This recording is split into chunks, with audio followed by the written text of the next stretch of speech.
Yo, what's up everybody? We are back with another video. We're back in the shop. We got a few things we're gonna go over, but first, you guys know the drill. If you guys could please smash that like button, I'd really appreciate it. If you guys could leave a comment down below. I don't care what it is, it super helps the channel out. Are you guys ready? Because I'm ready. Let's go. Yeah, let's go. I ain't the first with the curse, with the thirst that I wanna be better, not worse, man, it hurts. I'm on this earth with my words and You guys know what it is. We are back in the shop, and I know my intro's kind of cheesy, but for now, that's all I got for you guys. As you guys can see, I'm already in track mode, so there's no reason to go into track mode because it's one of those days. Let me tell you, first of all, check out my new toy here. This is kind of my little Father's Day gift to myself, I guess. I don't know, just a little leaf blower. Nothing too crazy. It's just a Troy built. I got it off Amazon. We'll fire it up here soon and see what she's all about. I just wanted something to be able to blow the shop out a little better, plus blow the parking lot, pine needles and stuff like that. So an electric one wouldn't be ideal, so I wanted to make sure we had a gas one that we could go all around. Sometimes I do some weed eating out front by the road and by the mailboxes and a little bit in front of the shop. And after that, it just makes a huge mess. And without a leaf blower, I have to sweep, and it takes forever. I get blisters on my hands. So, pretty pumped. Got me a little leaf blower for the shop. And, of course, I could take it home if I need to. So that was my Father's Day gift to myself. I've wanted one for a long time. But, yeah, guys, as you guys can see, I'm already in track mode because I've been pulling my hair out all night. But let's start with the easy stuff here. You can see here, we got the boat covered back up. The boat is finished technically. I'm doing a small fiberglass repair on the bottom of the boat. I just haven't had time to get back to it. I should have time to get back to that on Friday, tomorrow. So once I get that done, this boat is technically ready to go outside and get picked up. Taylor did an awesome job shining up the outside. He did some buffing, polishing, got rid of all the smudges. You can see here he did a nice wax down it. Super glossy. Looks really, really good. And honestly, guys, these boats need to be done pretty much every year. Otherwise, they just really start to kind of just oxidize a little bit. It's just what they do, splashing in the water and stuff. But you can see here we have this rear mat. This is the brand new mat. His original mat came off. I don't think it was adhered very well from the factory. And I'm not sure, you can kind of see how they put like a little adhesive there. I'm not exactly sure if that was something that maybe he did when it was coming loose or if that's how it was from the factory. I do see some like cement, like rubber cement or something all gooped up here. So I'm kind of wondering if like maybe he tried to, it had some loose corners or something. He tried to glue them down. It just eventually just all came off. But anyways, we have a new piece here. I took it out of the plastic so it could start to relax. Come to find out, this actually has an adhesive backer on it. So you can actually pull this back and it's sticky. Obviously, I don't really think that that's enough. I'd like to do a little bit more. He did pick up some adhesives. He wasn't sure exactly what to get. He has a few different adhesives here. He has a spray adhesive. This is the 3M90. He has this marine sealant adhesive, 5200. This kind of just says it's more for like sealing and stuff. Although I'm sure we could do a little test and try to see what it would do as far as like bonding something. But I was carrying too many things and I dropped the dang can and I dented it. I'm sure it could still work in a caulking gun, but are you kidding me, guys? I couldn't believe it. I dropped it. So I was like, maybe that's a sign that we're not using that. He does have this little 5200, but it's a really small tube, and you'd have to squeeze that. Potentially around the edges, if we had to, we could. But I'm kind of thinking about going with the smart and simple route, I think, because like I do a lot of adhesive stuff here on cars. As you guys know, a lot of body moldings, trim pieces, emblems, and stuff like that are stuck on these days on these vehicles. And I think that since this has an adhesive backer, you got to think it gets wet and water kind of likes to separate adhesive. First of all, we need to get this surface clean. I think it's more stained than anything. I think it's actually clean, but we're going to go over that again with a brush with some adhesive remover. So we'll take a bristle brush and adhesive remover. And we'll go ahead and clean up all the surface as good as we can. We'll wipe it dry. We'll use some wax and grease, get it nice, clean, and dry. And then from there, we'll probably tape this thing in place, get it exactly where we want it so it's not like hanging off the edge or off-centered. We'll try to kind of match it up to where it was previously, just so it covers the marks. And then I'll probably put like a little tape border just so we know exactly where it goes. And I'll either do half at a time, or we'll just flip it over on a stand. We'll spray the backside of the mat and this surface once we have a little masking tape and paper around this area. And it says about do 2 to 3 coats, nice even coats. And once it tacks up to where it doesn't stick on your finger, it is ready to adhere. And then I'm thinking we'll just both of us together, Teo and I, and we can just lay this thing out. And hopefully it sticks. Maybe we'll tape down the edges after that and just let it sit. If that doesn't work, then I'm not really sure. If for some reason it starts coming loose around the edges, I guess maybe that's a time for this. But I'm not sure.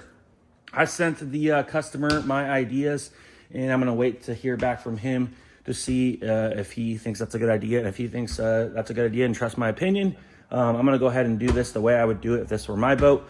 And that is exactly how we're going to do it.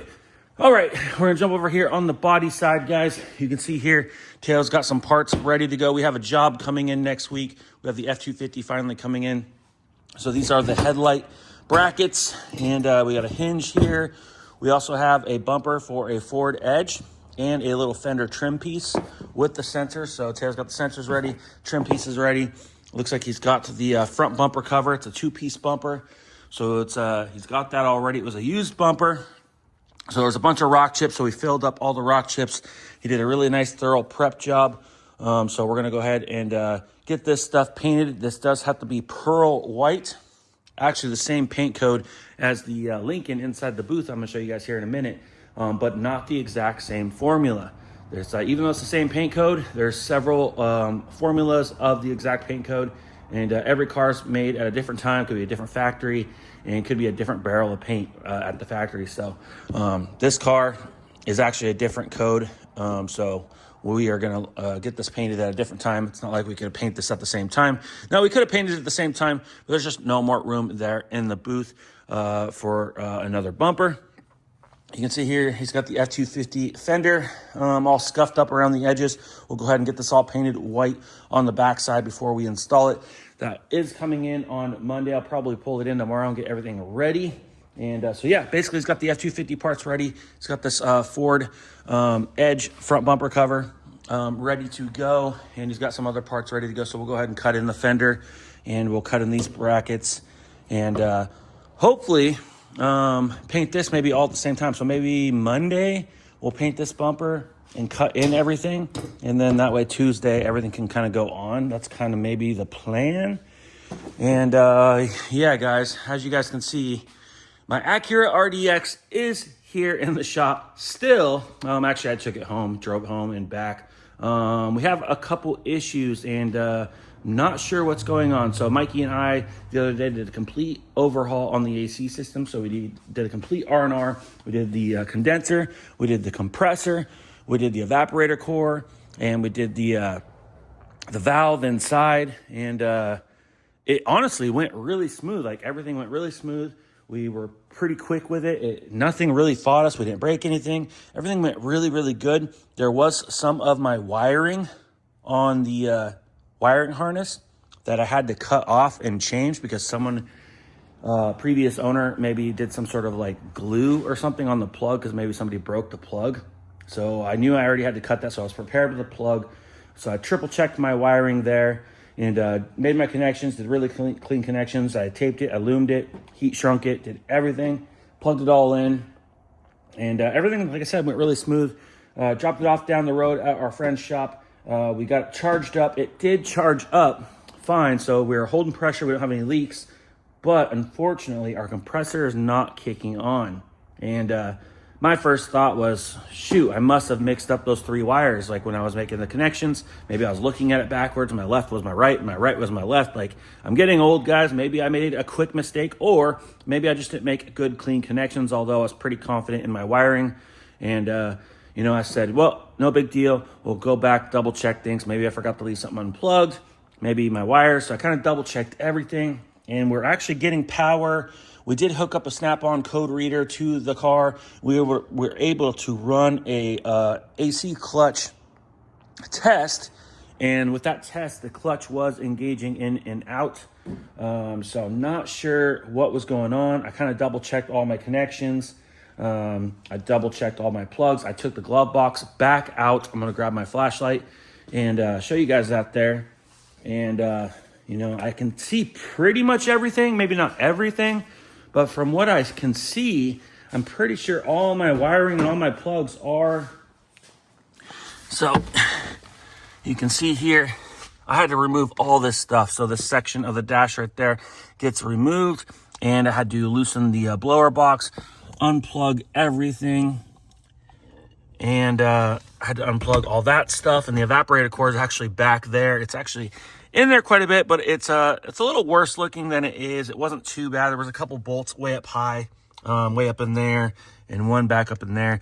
Those are probably the hardest things. Other than that, the thing pretty much came right out. It wasn't that big of a deal. So as far as I can see, everything is plugged in. I believe that wire back there is the plugs for the thermostat.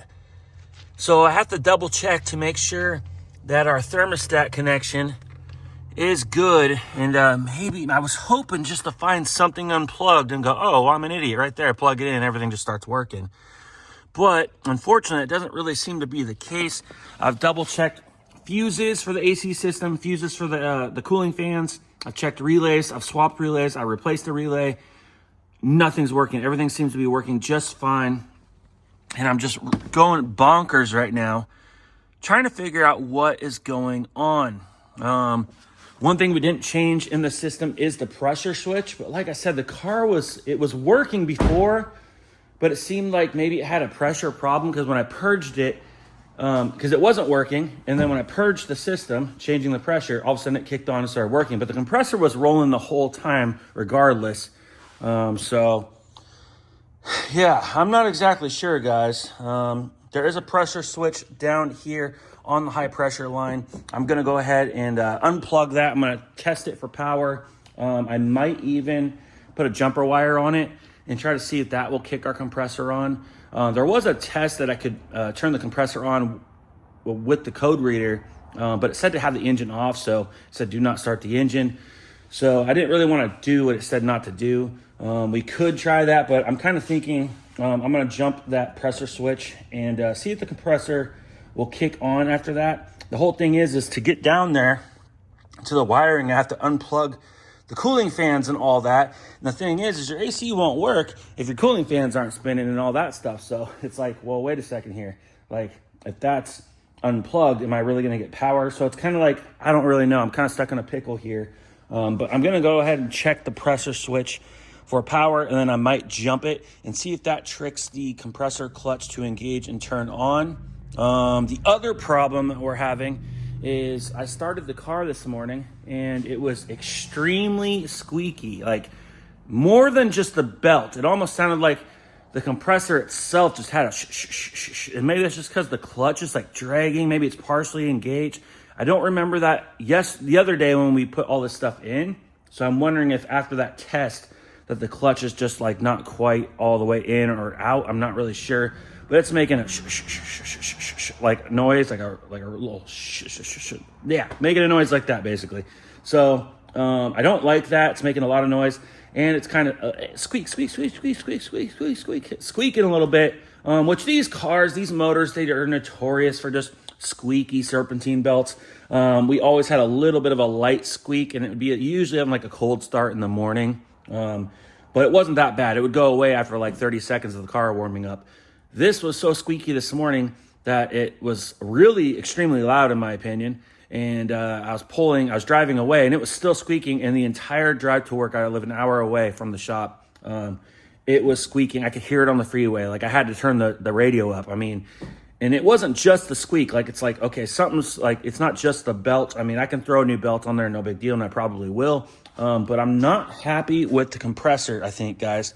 So I'm going to try to diagnose things first, but I'm kind of thinking that I'm unhappy with this compressor. This is a reman, which means it's a used compressor that's been gone through and kind of refurbished, and they kind of hit it with some new paint.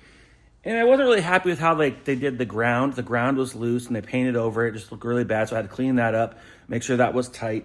One of the wires on the plugs, the insulation on the back of the wire was like hanging out. The terminal was all the way plugged in. So you could see that it was making a good connection, but the insulation on the wire just was poking out and I couldn't get it to go back in. And it just was like, man, this compressor looks like crud. So I don't know. After this morning, after finding that it's making a lot of noise, I'm kind of thinking that I might change out this compressor with a different compressor. I got this one online from a parts dealer, and I'm probably going to just say I got to get rid of this compressor. Hopefully I can get some sort of refund for it. Not really sure. But regardless, we'll probably just hit up our buddies down over at O'Reilly's and see what they got for a reman or just a complete new compressor. And I don't know, I might go ahead and get this system evacuated, put a new compressor in there. But I'm kind of hoping to figure out the problem before we do that, because I don't want to keep going back and forth here. If you don't have pressure, if your system's not pressurized, you're not going to be able to get your compressor to turn on unless you bypass that pressure switch that's down here. Which we could do to test things, but you actually can damage your compressor by not having Freon in the system circulating. So anyways, I'm kind of in a little bit of a pickle, but first things first, I got to double check, which I've already kind of double checked, but now I need to kind of triple check all the connections and make sure that I didn't unplug something by the condenser, the compressor, or something under the dash that just didn't get plugged in right, because it seems like we have a new problem on our hand. And but on top of that, I'm really not happy with the compressor. If that noise don't go away, we're replacing the compressor and probably the belt as well, because it's more of a not so much a squeal. And it's the same belt we had on there before, and it wasn't doing that before. So it's making a lot of noise, and I'm not liking it. But regardless, I'm trying to see if I can get that thing to kick on and blow cold air. So it's because it's not activating with the button on and off. When you hit the AC on, pretty much in any car, you should see both your cooling fans turn on automatically. It's one way to test your cooling fans, is to actually engage the AC system. And you should see both fans turn on. Both my fans don't turn on and my clutch does not engage. So yeah, we kind of created a new problem, guys, but I'm confident we'll figure it out. We still have like 4 weeks before we leave on our trip. So we got some time. I'm sure we'll figure it out. I'm sure it's something simple. I'm sure it's something easy. I'm just trying to double check my work. I would have been really happy if I would have popped the hood or dropped the glove box and just seen a plug hanging unplugged. Like, oh my gosh, there it is. Plug it in and boom, it kicks on. But right now it's like, dude, we're testing everything and everything seems to be good. The one last thing I need to test is the pressure switch, but I will probably pop a couple things loose in there and maybe even take my inspection mirror under the dash and really take a closer look under the dash, because maybe there's something that I left unplugged that's hidden. Because I got to double check the thermostat that's on the evaporator core and make sure that that's plugged in, because everything's kind of tied together in order to make the compressor engage. Like I said, it's not going to engage if there's no pressure in the system, but that should be based off the pressure switch. So anyways, guys, that's the update on the RDX. Of course, it's running, driving. It's no big deal. It's just right now our AC is not working, but it is pressurized, so it's good that we made good, solid connections on everything. We have all our new parts in, and unfortunately, it's just not engaging, so that is a new issue. So let's jump in the spray booth and check out our 2016 Lincoln MKZ. And I sprayed this yesterday. Pretty much took me 3/4 of the day to get this job done, guys. I still had a little bit of masking to do that I didn't have time to finish on Monday. And you can see here, she came out pretty good. And it's a big job because it is a 3-stage paint. Has a pearl, so it's a solid based white. And then it's got the transparent pearl mid coat laid over it. So you're blending twice. You're not only blending your sealer, you're blending your base coat white, and then you're blending your pearl coat. You can see here the overspray on the paper and the tape. You can see how it kind of transitions, and you can kind of see my pearlescent coat go up a little higher than my white paint. So right in here is where my blend is, and that's where I kind of trick the eye into seeing one color when it's really 2 colors.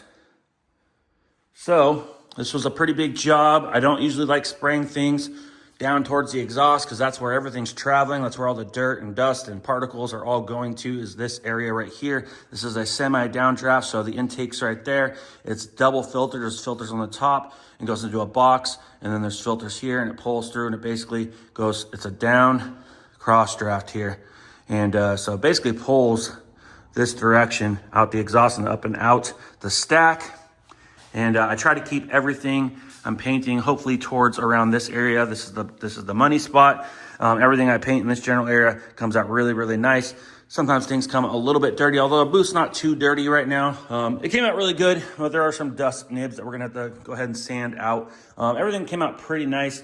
So we do got to do a little color sanding. So as soon as Teo's here, we'll go ahead and get this thing color sanded out. We'll just kind of go over everything and just tie it all together. I mean, we'll at least color sand out the quarters. We'll probably go over the entire section of the hood. Bumper came out really clean. We might not even have to touch anything on that. Maybe a couple spots if we have to, if I find anything. But honestly, I don't see a single thing.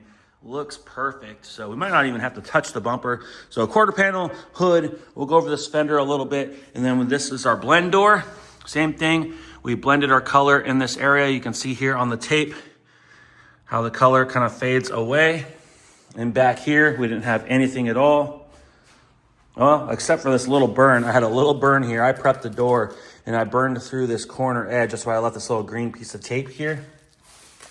So I could remind myself it was an arrow. It's basically what that was, pointing at this corner. So what I did is I came in here and I blew a little bit of color right on this corner. And then I threw a little bit of pearl in that corner. And honestly, I did it from this angle. So I was really kind of just blowing on the edge more than the actual surface. So hopefully our color matches pretty good. As you guys can see, we blended the door because we had a fender butt matched there, which we should match our bumper. This edge of the bumper will be over here against the fender. We didn't paint. We have a pretty good variant, so I think we're gonna have a pretty good match. And over here, you can see we did the other quarter panel as well. You can kind of see where I split it open to check my color. And honestly, guys, I think it's gonna be a really, really good match. I'm not too worried about it. I did tell the customer it's gonna be butt matched on the back quarter panels. Obviously, if we were to paint the rear doors, this car would be 3/4 of a paint job and it'd just be outrageously expensive for one. And I don't think he wanted to go that route because I do believe he's trying to sell it. And you know, here's the sunlight, guys. And you guys can see that that is a really, really good match. Although there's some tape going through the center still. But guys, I'm pretty confident that that color looks really, really good with the sun on it, LEDs on it. And usually the camera tells everything too. Like even sometimes when things look really good to my eye, I go to take a picture of it. I'm like, whoa, delete. But like honestly, if this was a bad match, sometimes I purposely pull my cell phone out just to take a picture to see how good it matches, because the camera like makes things look way worse. And it's funny how that works. So the fact that it looks that good through the screen through the lens of the camera, we are looking good, guys. So, and plus, like I said, I kind of kept my color from this body line right here down. You can see up here, there's barely anything. And there's a little bit of curvature there. There's a little bit of a compound curve, and the dog leg's really skinny. So at the end of the day, like it's really unnoticeable. But if I would have painted all the way up here, it becomes a little more noticeable. So I kind of do that on purpose. Trying to keep the blend looking good. So we do have a little bit of a butt match on the quarter, which I don't like doing. But in this case, we had a pretty good color match. And like I said, it's on the back of the car. It's on a skinny little small portion. Plus there's a little bit of compound curve there. I think it's going to be fine. I told the customer what I was going to do, and he was totally cool with it. And like I said, this car is a 10-year-old car. He is not picky. I think they're just going to put it up for sale. But honestly, this thing came out super, super nice. And yeah, guys, you can see, I don't know why my light's doing that, but whatever. But yeah, you can see the pearl. Came out pretty good. Honestly, I didn't realize it, but this bumper, literally, I don't think there's a dirt speck on it. And honestly, it came out pretty clean. There's a few dirt nibs on the back quarters. As far as the hood, that looks pretty good. There's a little bit of peel I don't like in it, but it's a big flat surface. So we'll go ahead and do the quarters, the hood, the fender, and that door, and make sure that this thing just looks really, really nice. We'll go ahead and unmask it. We'll assemble this bumper with the grills that were on there when it came in. He did have some of it disassembled himself. He didn't have like wheel liners in there because, like I said, he did do his own body work. And yeah, we'll go ahead and get this thing all ready by the end of the day. And hopefully he can come pick it up tomorrow. I think he's going to be super, super pleased with how this thing is looking. So, guys, yeah, wish me luck on the Acura. If any of you guys are AC specialists, maybe chime in. Let me know what you guys think. I'm not an AC specialist. It's not my forte, I guess you could say. I know, obviously, how to change all the parts and all that. Like, I kind of understand the system for the most part. But as far as diagnosing issues, I've kind of done my own diagnosis, and I'm just stumbled on this one, especially because everything just went so smooth and so easy. But we did change a lot of parts, and we did have a lot torn apart to do what we had to do. So maybe I'm not giving myself enough credit there. But I just need to kind of trace my steps and see if there's anything and start eliminating anything and everything, which I kind of did yesterday after I painted the car. Kind of came out here for a couple hours, kind of messed with it. And like I said, I'm already like a couple hours in chasing the issue here. And as far as my wiring down there, I cannot see an issue with that. So everything's plugged back in, but our compressor's just not kicking on. So I'm going to start with the pressure switch today and hope that is it. But anyways, guys, I hope you guys enjoyed the video. We really appreciate all your love and support here. So if you guys can, please click the thumbs up button on this video. It does help our channel out. We appreciate everybody here watching the channel, watching our videos, our diecast videos, in the shop videos, everything that we do here. We really appreciate all you guys being here. It's been an absolute blast. But if you guys can, leave a comment down below, chime in, let me know what I'm doing wrong. Let me know how bad that paint job looks. Let me know how much of an idiot I am on the RDX, and tell me that I shouldn't be working on cars because I am stumbled on this one, guys. And if you guys are new to the channel and want to subscribe and want to be a part of the Nitro Team family, make sure you hit that subscribe button. And guys, we'll see you on the next one. Ooh, like LeBron, though, or like Bonzo. Ooh, I'm a baller, yeah, shot caller, yeah. They love me, you can't touch me, nah, can't.